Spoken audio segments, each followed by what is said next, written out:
Everybody get a good look at that? Tilt it up. So, there you can see.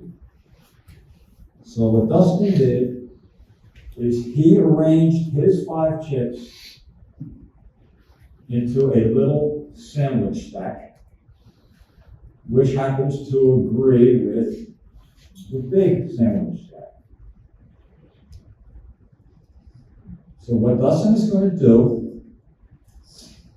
as soon as he gets that opportunity, he's going to pull these chips out, the original 5 chips out, and we're going to make it easier. Let's get that out of here. And he's going to do a switch. Now watch what he does. That's exactly how you do it. So I guess it's if you're a chip manipulator in one game, it automatically gives you an advantage to be a chip manipulator in another game. Now, if you do it again, Dustin, like this,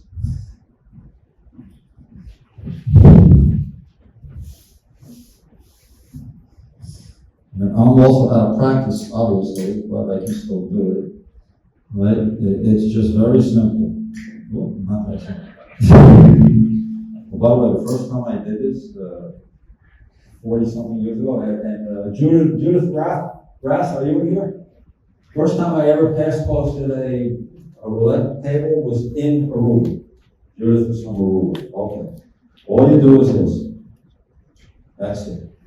But this has to land perfect. Everything has to land perfect. The numbers, it starts in the middle, right? And then when the move goes in, everything lands perfect. The dolly's in the center of the chips, and the chips are still on the number. So how long did that take? I'm going to guess about 0.3 of a second. 1, 2, 3, go.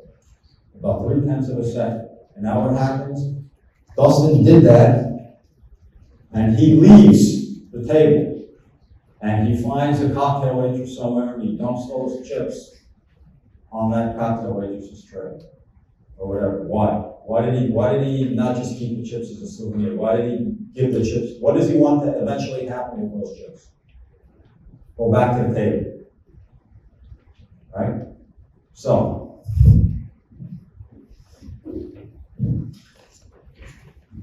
now is where the fun starts. Angela, as soon as she sees Dustin leave, vacating the mechanic spot, which is great, because there's nobody there anymore. As soon as she sees Dustin leaves, and it was cool, nobody flipped out, the dealer didn't say, hey, what did you do there, right? Which is very rare. It's sitting there like that. What do you think Angela does with that hidden stack? Somebody yell that? Shows it. Shows it. She takes it, and she puts it right on top, like that. Everybody see that clearly?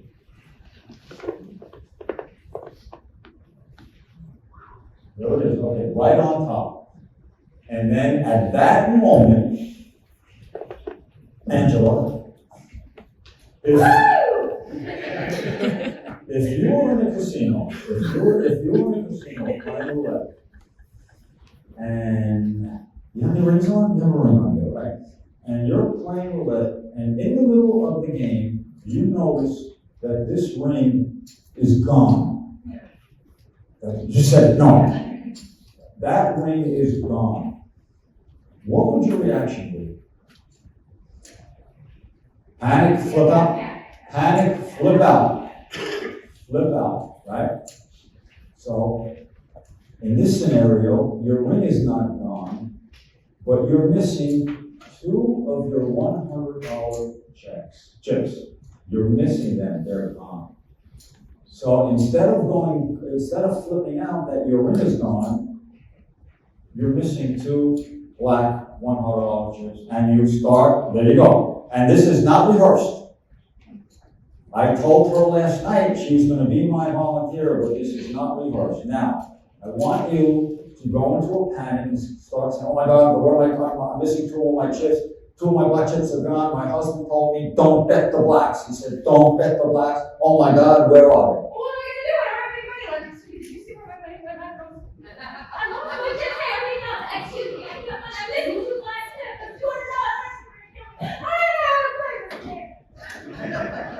Okay, that's called a panic. That's called a panic.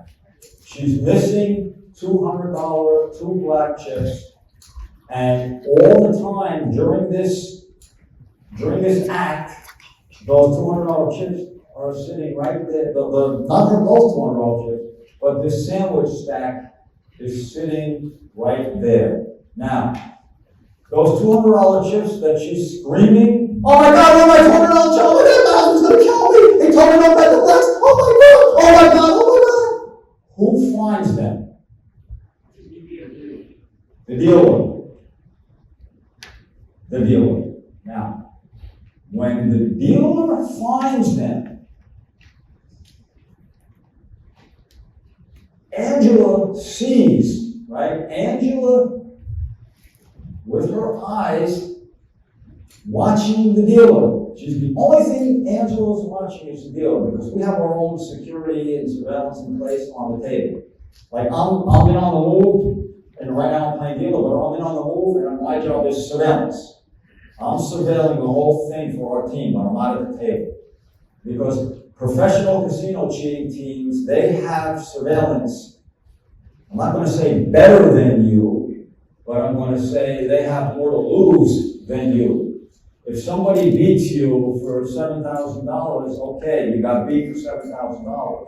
If we get caught trying to beat you for $7,000, we have all kinds of problems that could lead to, in a state like this, that could lead to prison. Right? Not county jail for a couple of days, that could actually lead to prison for a year or so. Right? So we have to really be careful and protect our asses. And that's my job. You know, I'm watching all this go down. None of my team is ever watching anything about the dealer or the super. They're only watching me, because we have signals and everything about if I'm telling this is no good, we have to get out of there. But that very, very, very rarely happens with a very good professional casino. So when Angela sees the dealer find the chips, she goes into fifth gear in the claim. All that crying, "Oh my God, I lost my chips, oh my God."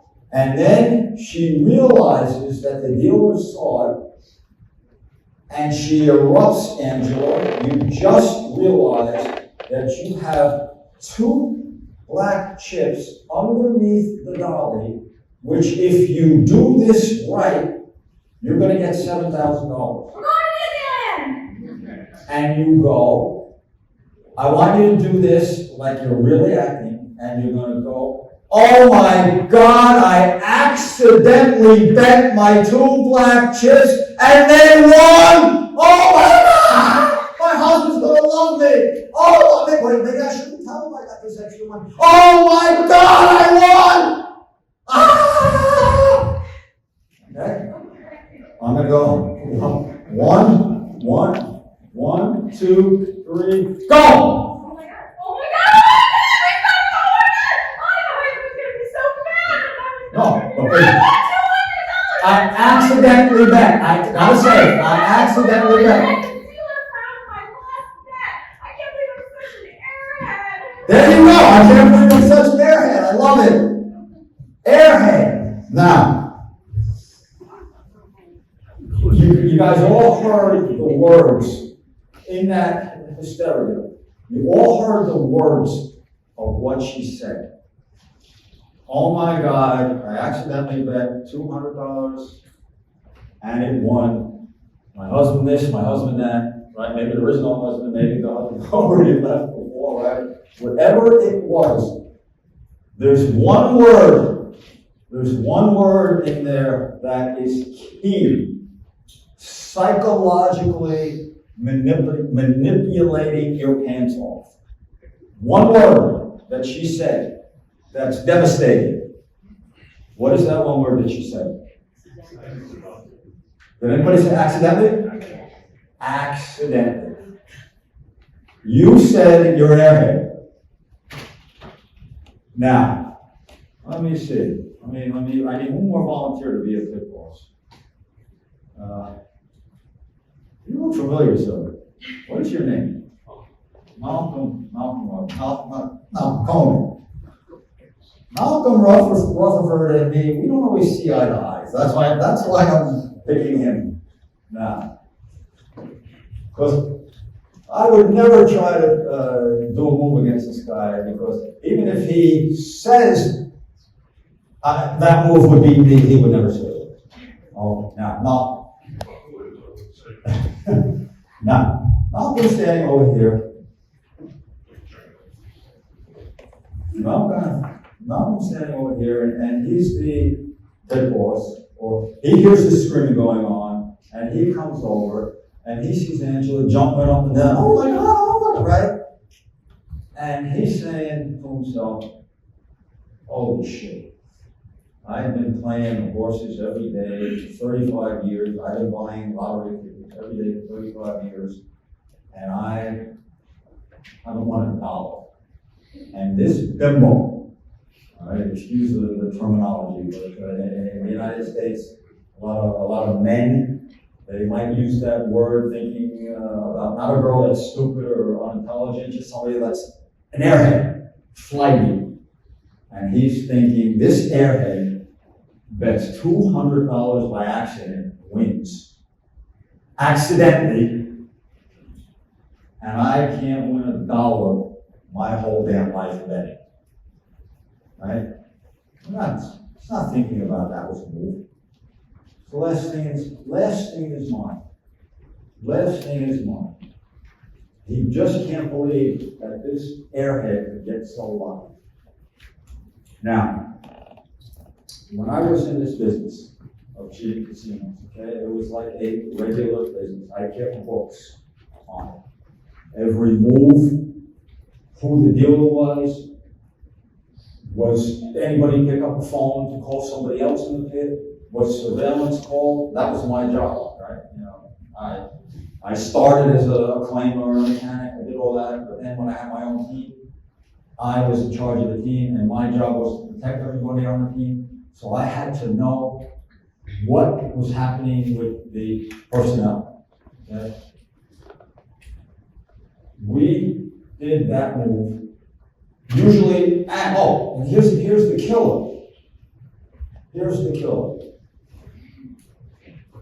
You don't have to follow me, everybody knows. Here's the killer. If I told you before I did this little demonstration, if I told you that somebody could pass post a sandwich with 2 black chips in it, right? You would say I'm what? Some kind of crazy, freaky idiot, right?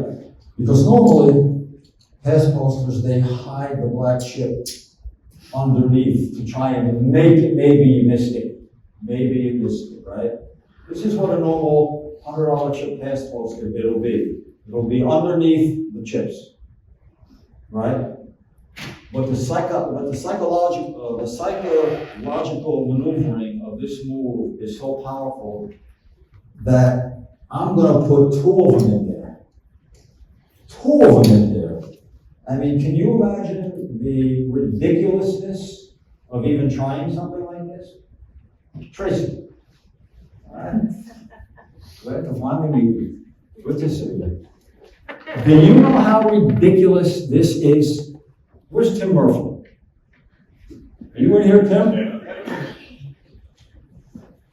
Tim, you are, I believe, the executive vice president, surveillance, or director of MGM Resorts, all of them, not just one MGM. Is that right? Is that Ted White? Who's that? That's Ted White. Wait, you're Ted White. You're Ted White. It really is Ted White. Oh, by the way, for those of you that have heard of my move, Savannah, I personally developed that to beat Ted White. Okay, because I needed a move that was really, really, really good, and I shouldn't say I developed it. I stumbled onto it, and the first thing that came to my mind was I said Ted White when I stumbled onto that move. Now, Ted Whiting and Tim Murphy. This is ridiculous. Hey, it's ridiculous. Absurd. Okay. Now, I am a cheat, or I should say was. I am a cheat. I am not a liar. I've done this move, right? This is called, we call it the mix-up move. We have done this move probably between 250 and 300 times in major casinos, maybe half of them in Las Vegas. Well, let's just say 250 times. Out of the 250 times, how many times do you think Angela got paid? And most of them were with $200. Not one, most of them were with 2 black chips, not 1 black chip. How many times, what, out of 250, did she get paid? And the answer is not 250. So, take a guess, anybody, a guess. 200. 200. Anybody else? 239. 239. Anybody else? 145. It had to be somebody from the MGM. That was 10. How do we, okay, the answer is, right, the answer is 249. One time. One time in up at the Lake Tahoe, one time, it didn't get paid. And you know why it didn't get paid? Not because there was any suspicion, because the casino manager who came over to the table at the end after it went through the pit boss and the shift boss, Malcolm Rutherford. Not him personally, but somebody like him. You know, grumpy, mean, just didn't want to pay. And you know what he said? He said, "I'm sorry, ma'am, we can't pay you because you didn't meet the bet." Now that, Tim, is even more ridiculous than the move itself, because you know that they can't do that. I mean, because I'm sure that if Angela said, and it lost, she said, "Well, I didn't mean to bet it," I'm sure you would have said, "Oh, no problem, here's your money back." Right? But, you know, us being a professional casino cheating team, we didn't want to, you know, we could have taken it up with the gaming control board, and, you know, I didn't really want to go in front of the gaming control board, so we just let it go. One time out of 250, that move missed, and never out of suspicion. So the setup came at the end.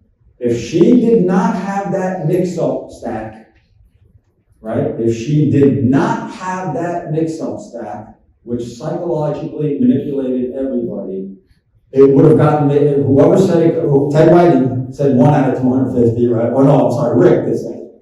Rick said 1, that would have been the truth. It never would have gotten paid.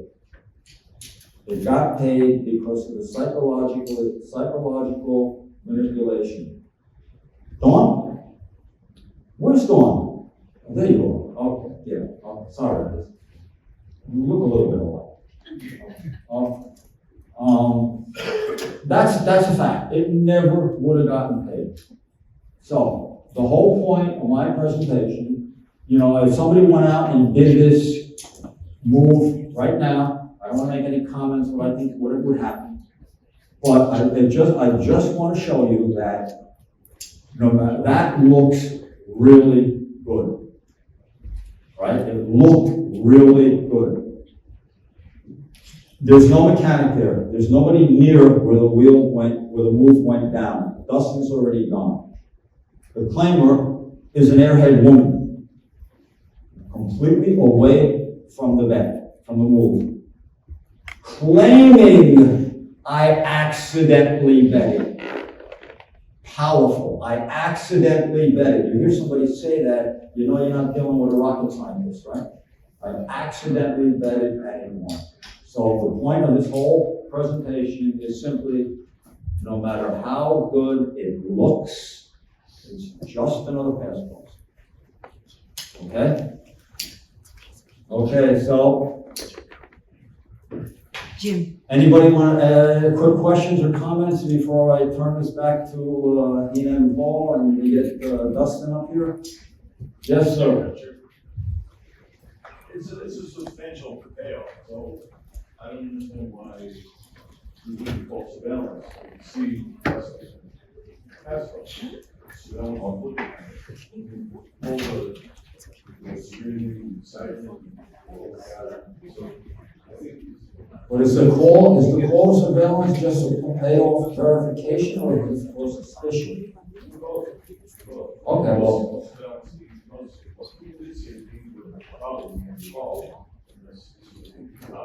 okay. Glenn is saying that most, surveillance people or however it went up the chain would eventually be suspicious and it would be stopped. Okay, I can't speak to that. You guys can speak to that better than I can. I can only tell you what happened in reality in my time when I was doing this. And remember, my point of this presentation is not about that move. It's about anything that looks good. I'm here to repeat what Glenn just said, that you must, especially now since it's so easy to get verification in almost in real time, right? It's so easy to get verification. No matter what it is, no matter who it is, always check and see that it's a legitimate move. So Glenn, you're 100% right, but you know, like I said, never had anyone suspicious. Anybody else? Okay. Dustin, we're going to take a 15-minute break. And Dustin, you're going to be next. And do not miss this guy, because this guy's going to blow your mind. And